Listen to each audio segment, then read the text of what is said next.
Voy a hacer un par de cápsulas más acerca de estos 7 elementos que nos ayudan a averiguar el género en el que nos estamos desplazando en una obra de teatro o en cualquier texto dramático. Puede ser también en una película o en una serie, en una telenovela, etc. Entonces, voy a regresar a ellos. Ya se los había dado en una cápsula anterior. Solamente vamos a afinar determinados detalles. Entonces, habíamos dicho que el número 1, la intención del autor. Uno tiene que averiguar cuál es la intención del autor, sacándola del mismo texto y de la obra en general del autor y de ciertas características personales. Eso nos ayuda.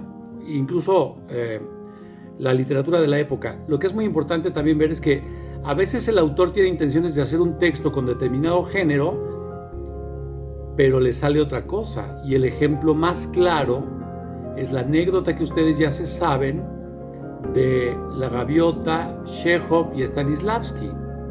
Entonces, en ocasiones el autor tiene intenciones sobre determinado texto, pero le salió una cosa distinta.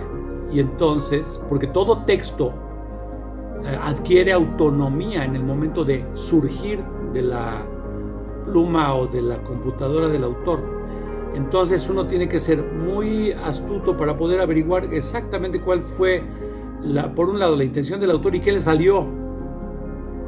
Entonces, no se dejen llevar tampoco por las apariencias. Es decir, a veces algún autor pudo haber tenido de la intención de hacer, por ejemplo, vamos a decir, una pieza y le salió un melodramón. Hay que ver. Entonces, pero digamos que como punto de partida hay que tratar de indagar cuál es la intención del autor. Después, el tema.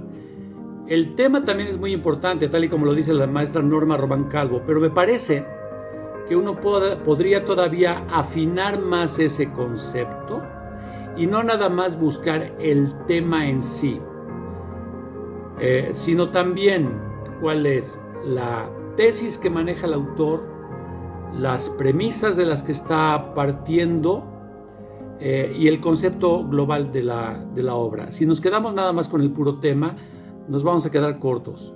Entonces, a lo que dice la maestra Román Calvo, yo añadiría que hay que ir más a lo profundo sobre esas cuestiones que lo habíamos hablado, filosóficas que maneja el autor.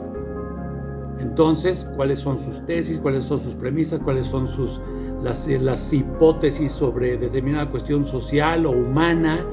¿Cuál es el conflicto desde donde lo está enfocando?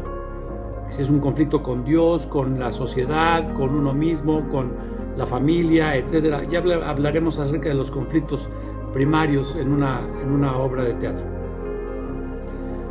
Después, el tercer punto que yo les había comentado es, que nos ayuda, la manera de relatar del autor. Y vuelvo a insistir, es posible que nos ayude a conocer un poco tanto del estilo propio del autor como del estilo prevaleciente en la época. Es muy difícil, y sin embargo se dan los casos de que autores contemporáneos escriban en verso.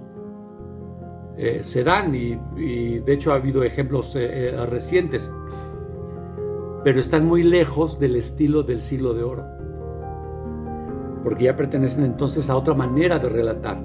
Entonces, una de las cosas que nos puede ayudar también es averiguar la manera de relatar del autor. Ahorita afino más este concepto porque me parece que todavía está en el aire y ya se me acabó el tiempo. Ahorita les mando un par de cápsulas más porque es lunes y etcétera.